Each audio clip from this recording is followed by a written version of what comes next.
سیدنا امام اعظم ابو حنیفہ نعمان بن ثابت الکوفی رحمت اللہ علیہ نے کیا.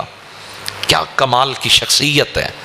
اللہ کو اتنا راضی کیا کہ لوگ وضو کرتے ہیں تو کشف کی دولت اس قدر اللہ نے طاقتور عطا کی کہ وضو کے پانی کے قطرے جب زمین پہ گرتے ہیں تو ان کے بدن سے جو گناہ جھڑتے تھے وہ میرے امام کو نظر آتے, جھڑتے ہوئے گناہ نظر آتے. تو میرے امام, ہم تو چاہتے ہیں کہ لوگوں کے اسرار ہم پہ منکشف ہو, ہمیں پتہ چلے فلاں کا عیب یہ ہے, فلاں کا عیب یہ ہے, تاکہ ہم اسے بلیک میل کر سکے. امام اعظم ابو حنیفہ کو حضور کی امت سے پیار اتنا تھا, عرض کی اللہ کی بارگاہ میں, یا اللہ تیرے بندے جب وضو کرتے ہیں تو اس پانی کے قطروں کی وجہ سے جو گناہ جھڑتے ہیں وہ ابو حنیفہ کی نگاہ سے مخفی نہیں رہتے, اور اس وجہ سے ابو حنیفہ کے دل میں میل آ جاتا ہے. اس مومن کے لیے دل میں بات آ جاتی ہے کہ اس نے فلاں گناہ کیا, یا اللہ کرم نوازی کر یہ کشف کی دولت اٹھا لے, میں تیرے بندوں کے گناہوں کو دیکھنا نہیں چاہتا. اور پھر امام اعظم ابو حنیفہ اپنے اسلاف کی کہانیاں پڑھا کریں, اپنے اسلاف کی زندگی کا مطالعہ کیا کریں, آپ کو فخر ہوگا کہ ہمارے اسلاف کتنے روشن ترین زندگی گزارنے والے تھے. امام اعظم ابو حنیفہ وقد صلی الفجر بوضوء العشاء 40 سنہ, امامت کا تاج ایسے نہیں ملا.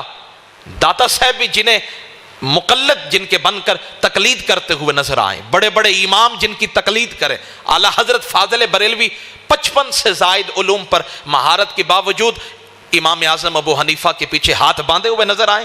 اعلیٰ حضرت پیر مہر علی شاہ صاحب گولڈوی رحمت اللہ علیہ بڑے محدث ہو کر, صوفی ہو کر, مبلغ ہو کر, عارف ہو کر, جن کے پاس علامہ اقبال خط لکھ کر بھیجیں, کہیں کہ یہ شیخ اکبر محی الدین ابن عربی کی فصوص الحکم کی یہ عبارت مجھے سمجھ نہیں آ رہی, مہربانی کیجئے مجھے اس کا مسئلہ, مجھے اس کا مطلب سمجھا دیں.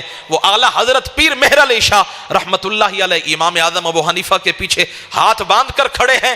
امام ابو یوسف, امام محمد بن حسن شیبانی, امام ظفر رحمت اللہ علیہ, اتنے بڑے بڑے قداور شخصیات امام اعظم ابو حنیفہ کے پیچھے ہاتھ باندھ کے کھڑے ہیں. میں نے کہا بتاؤ کمال کیا ہے امام اعظم کا؟ میں 40 سال تک عشاء کے وضو سے فجر کی نماز ادا کی ہے. یہ ہے تقویٰ, یہ ہے طہارت, یہ ہے اللہ کو راضی کرنے کا انداز.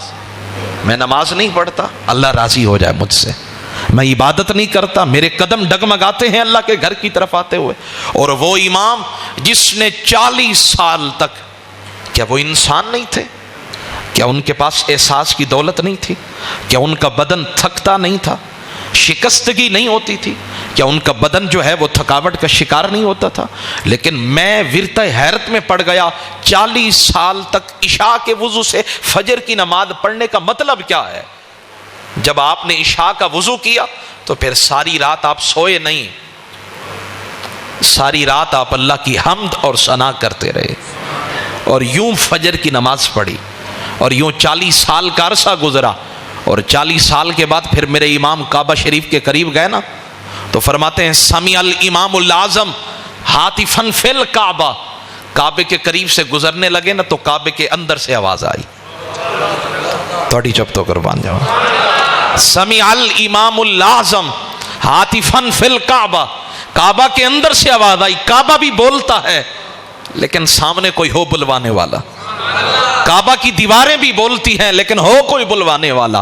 تو واقعی مصطفیٰ کی عزت کی قسم کعبہ بھی بولتا ہے, کعبہ بھی جھومتا ہے. یار طواف کرنے والے تو بڑے ہیں لیکن میں کتنا قسمت والا کہ میرا طواف امام اعظم ابو حنیفہ کر رہے ہیں, امام اعظم ابو حنیفہ نعمان بن ثابت کر رہے ہیں.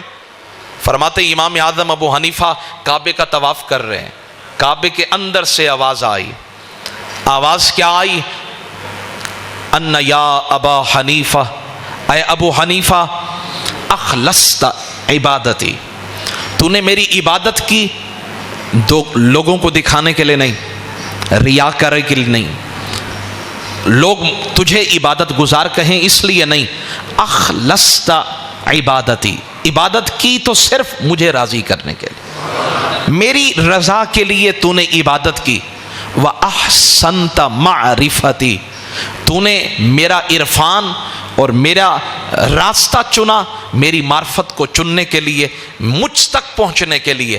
اب انعام یہ ہے غفرت لک ولمن تبعک الی قیام الساعہ، اے ابو حنیفہ ہم نے آپ کی بخشش فرما دی، ہم نے آپ کو معاف کر دیا۔ ابو بکر کو جنت کی بشارت دنیا میں ملے مصطفیٰ کے ذریعے سمجھ آتا ہے، لیکن جب حضور دنیا سے چلے گئے، اب کوئی اور غلام کو بھی اگر دنیا میں جنت کی بشارت ملنی ہو تو کیا ہوگا؟ فرمایا چلو مصطفیٰ اگر نہیں دیں گے تو مصطفیٰ کے نائب کعبہ بشارت دے گا۔ ابو حنیفہ کو بشارت کعبہ دے رہا ہے، کعبے کے اندر سے آسمانوں کے رب کی طرف سے پیغام آ رہا ہے، غفرت لک، تیری مغفرت کر دی گئی، ولی من تبعک الی قیام الساعہ، اور جو بندہ تیری تقلید کر کے حنفی بنے گا قیامت تک ہم نے سارے حنفیوں کی بھی بخشش فرما دی ہے، ہم نے سارے احناف سارے حنفیوں کو معاف کر دیا۔ کہ وہ کیسا امام ہے جس کی عبادت کے وسیلہ سے اربوں کھربوں مسلمان ہو گئے۔ اور میں نے کہیں پڑھا، مجھے وہ حوالہ تو یاد نہیں، فرما قیامت کے دن اللہ فرمائے گا میرے مصطفیٰ کی امت کے بڑے عالم کھڑے ہو جائیں، تابعین کی بات ہو رہی ہے تو فرما ابو حنیفہ کھڑے ہو جائیں گے، ابو حنیفہ نعمان بن ثابت الکوفی کھڑے ہو جائیں گے۔ مجھے بتائیے کیا ہم نے اپنے ارد گرد والوں کو نفع دیا؟ ہم نے تو فتویٰ بازی کے اندر سب کو پیچھے چھوڑ دیا، یہ بھی کافر، یہ بھی کافر، یہ بھی کافر، سارے کافر، جنت میں پھر کون جائے گا؟ پھر جنت کن کے لیے بنی ہے؟ سارے تو جہنم میں جائیں گے کافر جو بن گئے۔ بعض نے کافر کا دارہ جو ہے نا دعویٰ کرنا شروع کر دیا، اور بعض وہ تھے جو مشرک کہتے رہے، اب ساری امت مشرک بھی بن گئی، کافر بھی بن گئی، تو یا اللہ جنت کن کے لیے ہے؟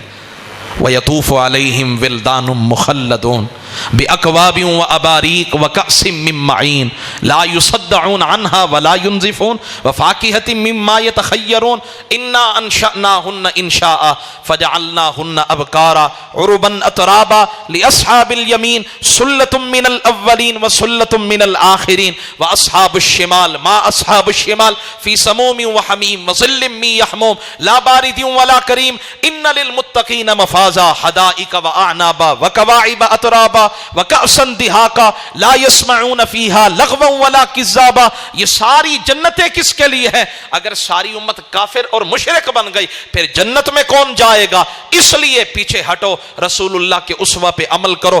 میرے امام اعلی حضرت فاضل بریلوی فرماتے ہیں 99 وجوہات کفر کی ہوں، ایک وجہ اسلام کی ہو، فرما 99 چھوڑ دینا اسے پھر بھی مسلمان کہنا۔